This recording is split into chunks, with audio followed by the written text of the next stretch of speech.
Hello dear viewers, welcome you all to my YouTube channel English Hospital 24 and my Facebook page English Education.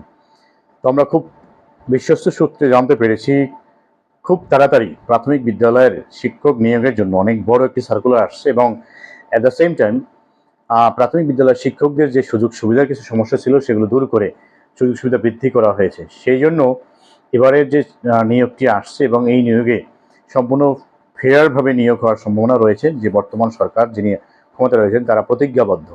এছাড়া যেহেতু কোটা পদ্ধতি নেই সেজন্য সকলকে প্রতিযোগিতা করে আসতে হবে। আশা করছি আপনারা যারা এখন থেকে ভালোভাবে প্রস্তুতি নেবেন তারা পরীক্ষাতে 100% সফলকাম হবেন।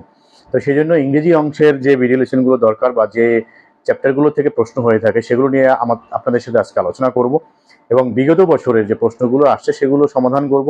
বিগত বছরের প্রশ্ন সমাধান করলে কিন্তু কিভাবে প্রশ্ন হয়, কিভাবে সেগুলো সমাধান করতে হয় সেই ধারণা পাওয়া যায়। অ্যাট দ্য সেম টাইম বিগত বছর প্রশ্ন থেকে কিন্তু সবসময় কিছু না কিছু প্রশ্ন কমন আসে, কারণ রিপিট করার কিছু সুযোগ রয়েছে এই চাকরির পরীক্ষাতে। হয়তোবা আপনি 2015 সালে যেটা পড়েছেন সেটা 16 সালে গিয়ে আসতে পারে, 16 সালে যেটা পড়েছেন সেটা 20 সালে গিয়ে আসতে পারে। তো আশা করছি আজকে যে প্রশ্নগুলো আমরা এখানে সমাধান করব সেগুলো আপনার মনোযোগ সহকারে যদি শিখতে পারেন, মনোযোগ সহকারে শুরু থেকে শেষ পর্যন্ত দেখেন, তাহলে অবশ্যই আমার প্রত্যাশা আপনারা কিছু শর্টকাট টেকনিক শিখতে পারবেন এবং এখান থেকে কিছু প্রশ্ন ভবিষ্যৎ পরীক্ষাতে কমন পাবেন।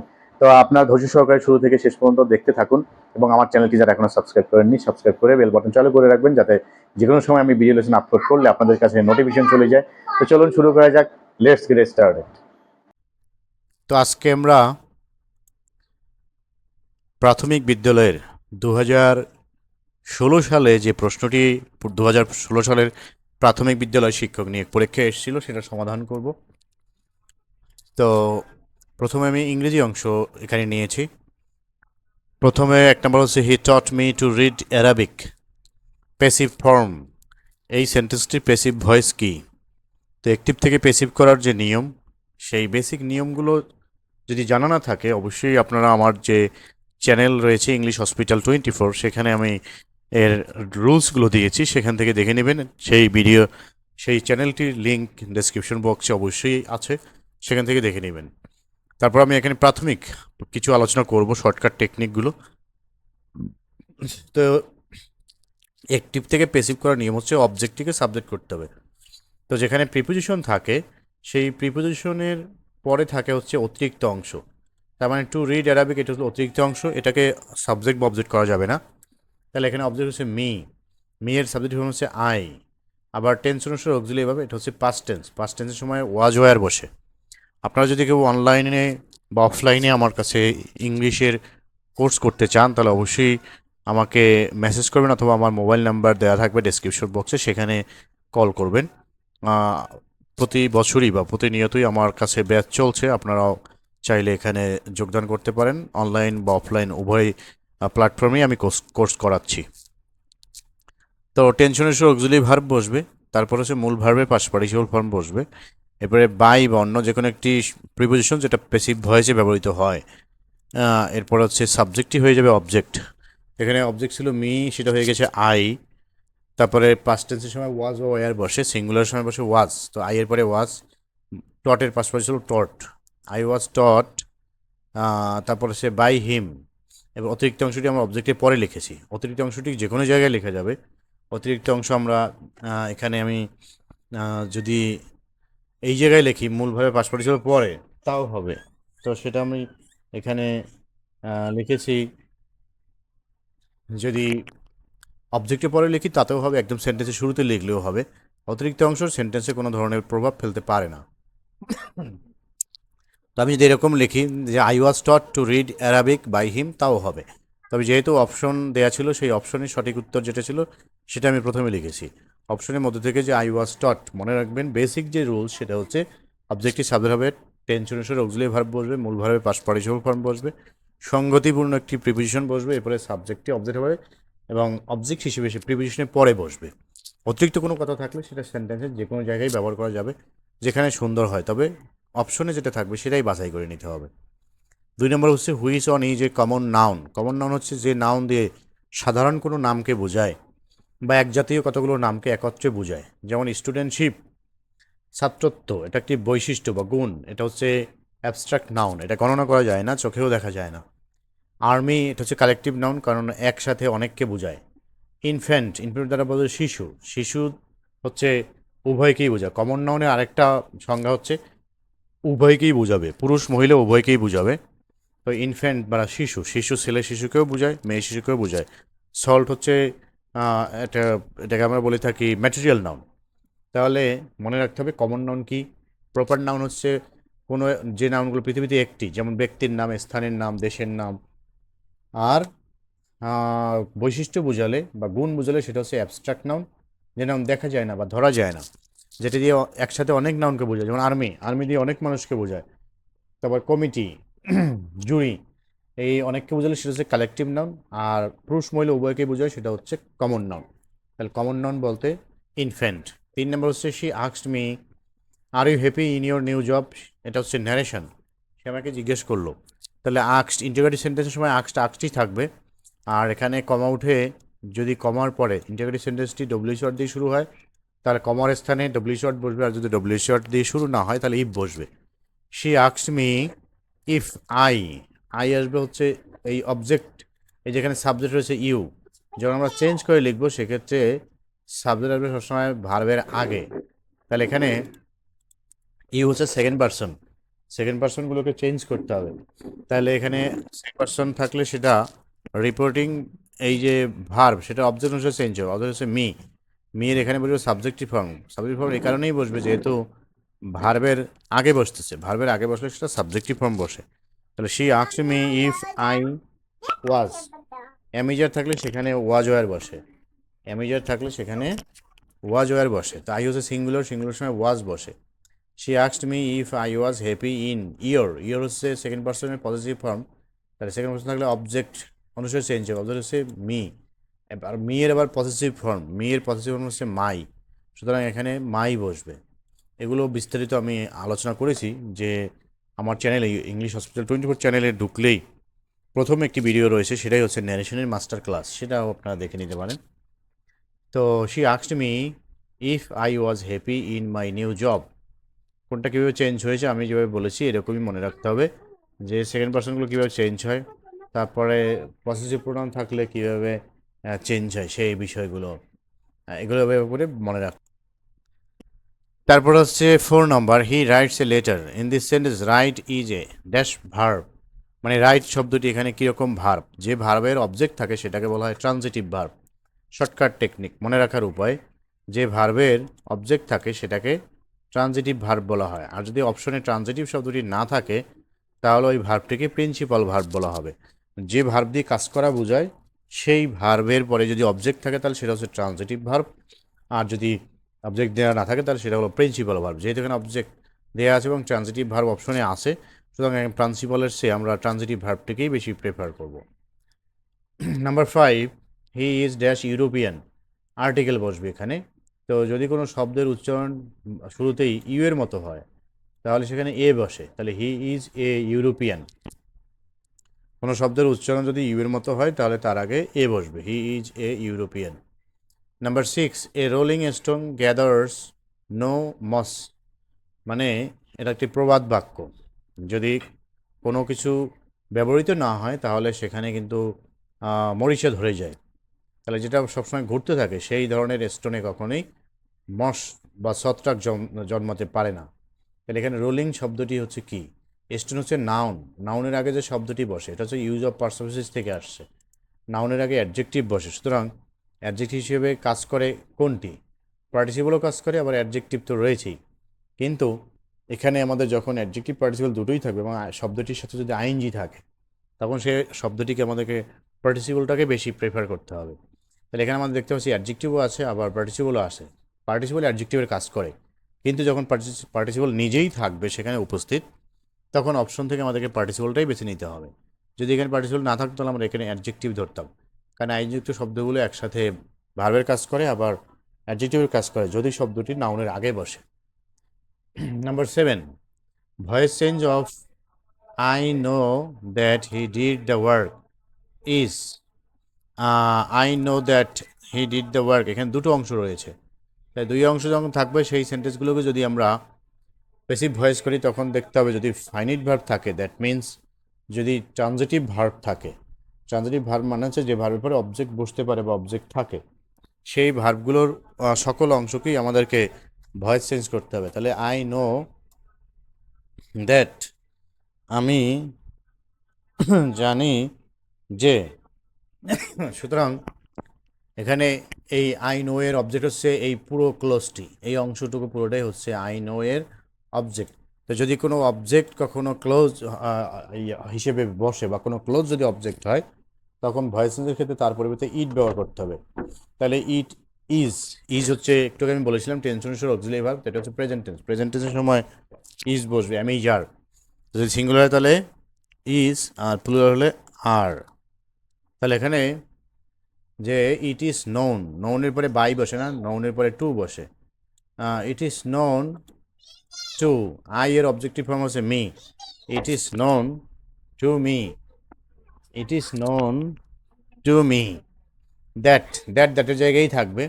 পরের অংশের অবজেক্ট হচ্ছে দ্য ওয়ার্ক, দ্য ওয়ার্ক সেটা হয়ে যাবে সাবজেক্ট, এটা হচ্ছে পাস্ট টেন্স, পাস্ট টেন্সের সময় বসে ওয়াজ ওয়ার, দ্য ওয়ার্ক হচ্ছে সিঙ্গুলার সেজন্য এখানে ওয়াজ বসবে। এবার মূল ভার্বের পাস্ট পার্টিসিপল, ডিডের পাস্ট পার্টিসিপল হচ্ছে ডান, তারপরে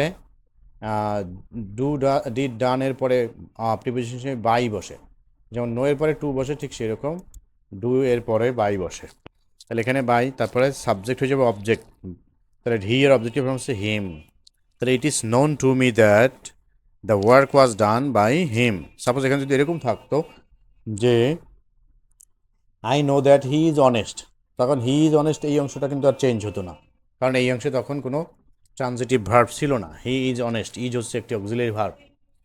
তো সেক্ষেত্রে আমরা দ্বিতীয় অংশ করার প্রয়োজন হতো না বা করার কোনো সিস্টেম ছিল না। তো এখন এখানে কোন অংশটি কীভাবে করতে হবে সেই বিষয়টি আমি বলেছি, তারপরে যদি আপনারা বুঝতে না পারেন তাহলে অবশ্যই আমাকে কমেন্টে জানাবেন। Number 8, pragmatic. প্র্যাগমেটিক শব্দের অর্থ হচ্ছে বাস্তবধর্মী, বাস্তবধর্মী, pragmatic, that means realistic. Number 9, she said let me come in, which of the following is correct indirect form, মানে এই ন্যারেশন সেন্টেন্সটির কারেক্ট ইনডিরেক্ট স্পিচ কোনটি। এখানে যদি লেটের পরে আস না থেকে অন্য কিছু থাকে তাহলে সেইটার জায়গায় রিকোয়েস্ট বলবে, আর শি রিকোয়েস্টেড দ্যাট, এবং এখানে কমোটে বসবে that.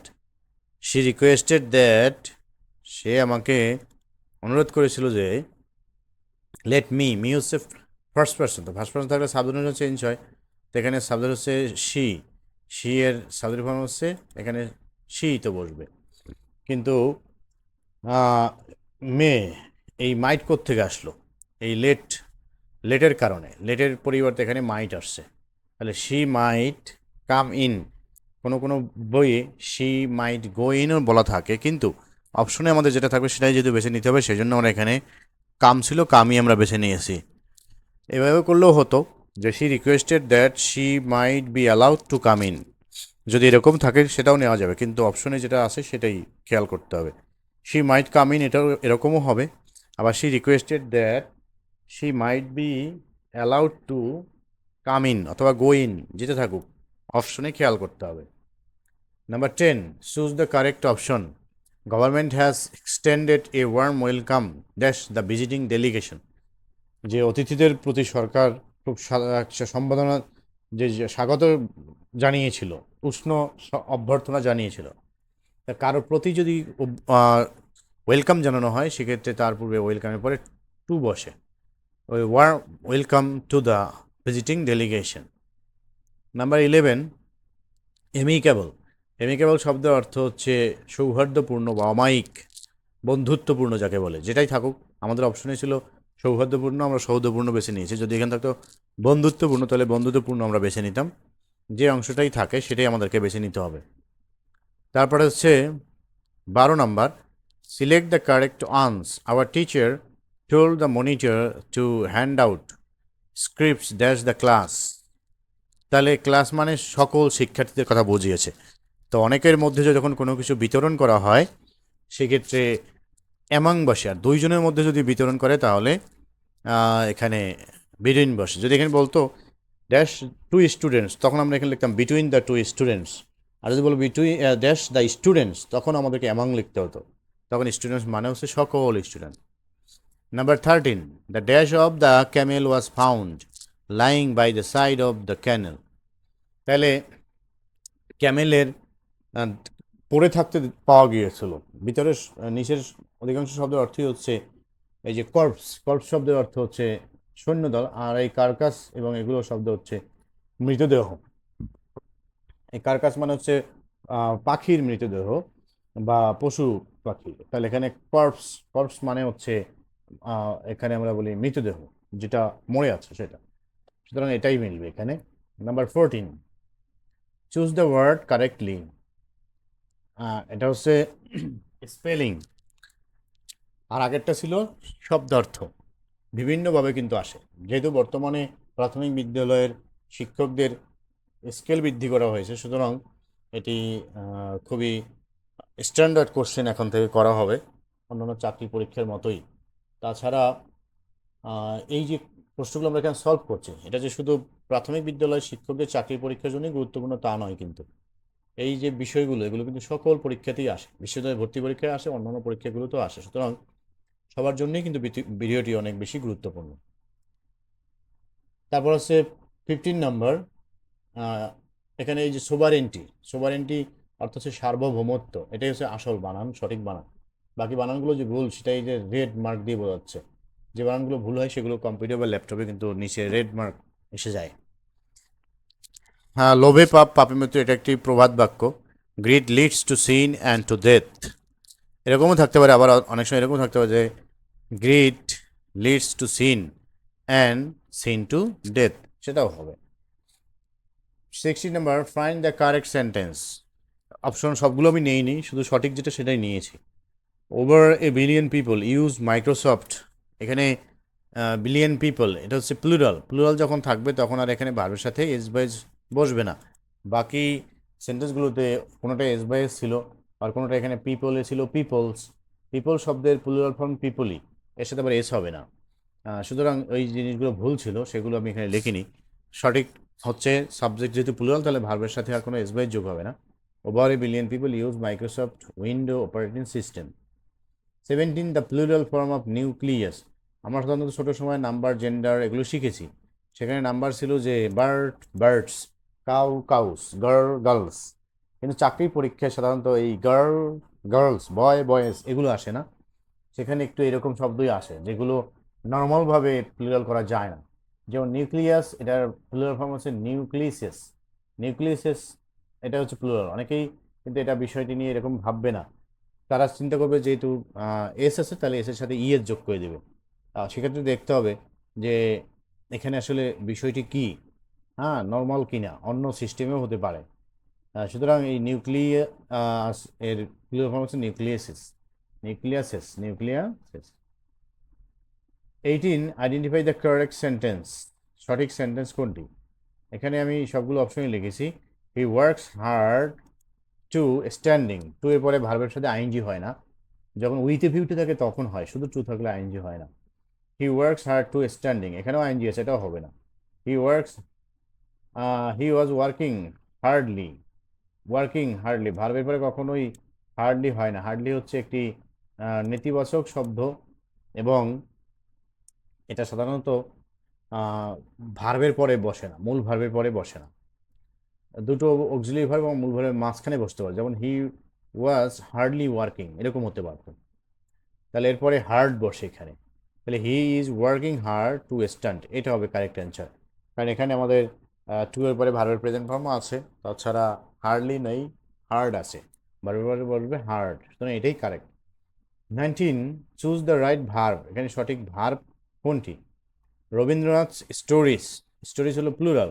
Often dash surprise ending, সবসময় থাকে কি একটা বিস্ময়কর সমাপ্তি। তাহলে এখানে স্টোরেজ যেহেতু প্লুরাল সেই জন্য এখানে হ্যাভ বসবে। হ্যাভ থাকে, এটা চিরন্তন সত্য, বা এটা সব জায়গায় আছে, সুতরাং এটা চিরন্তন সত্যের মতো হবে। সুতরাং এটা হ্যাভ হ্যাড হবে না, মানে প্রেজেন্ট পারফেক্ট হবে না। হ্যাড পাস্ট ইনডিফিনিটিভ হবে না। তারপরে হ্যাজ, হ্যাজ হবে না কারণ সাবজেক্ট যেহেতু প্লুরাল, তাহলে এখানে হ্যাভ বসবে। সাবজেক্ট প্লুরাল এবং চিরন্তন সত্য, সেজন্য এখানে হ্যাভই কারেক্ট। 20 নম্বর, কন্টামিনেট মিনস। কন্টামিনেট শব্দের অর্থ কি? কন্টামিনেট শব্দের অর্থ দূষিত করা। তাহলে এর সমার্থক শব্দ এখানে হচ্ছে পলিউট। পলিউট শব্দের অর্থ দূষিত করা, বাকিগুলোর অর্থ কিন্তু দূষিত করা নয়। তাহলে কন্টামিনেট মিনস পিউরিফাই অথবা পলিউট। কন্টামিনেট শব্দের অর্থ হচ্ছে দূষিত করা। এই বৃষ্টি হচ্ছে ইংরেজি অংশ থেকে আসছে। সেই বৃষ্টি আমরা এখানে সমাধান দেখলাম। আশা করছি ইংরেজি অংশে কোনো ধরনের প্রশ্ন কারো থাকবে না। আমি যেভাবে ভেঙে ভেঙে বুঝিয়ে দেওয়ার চেষ্টা করেছি। তারপরেও যদি কারো কোনো প্রশ্ন থাকে অবশ্যই কমেন্ট করে জানালে আমি সেটার উত্তর দেওয়ার অবশ্যই চেষ্টা করব। তো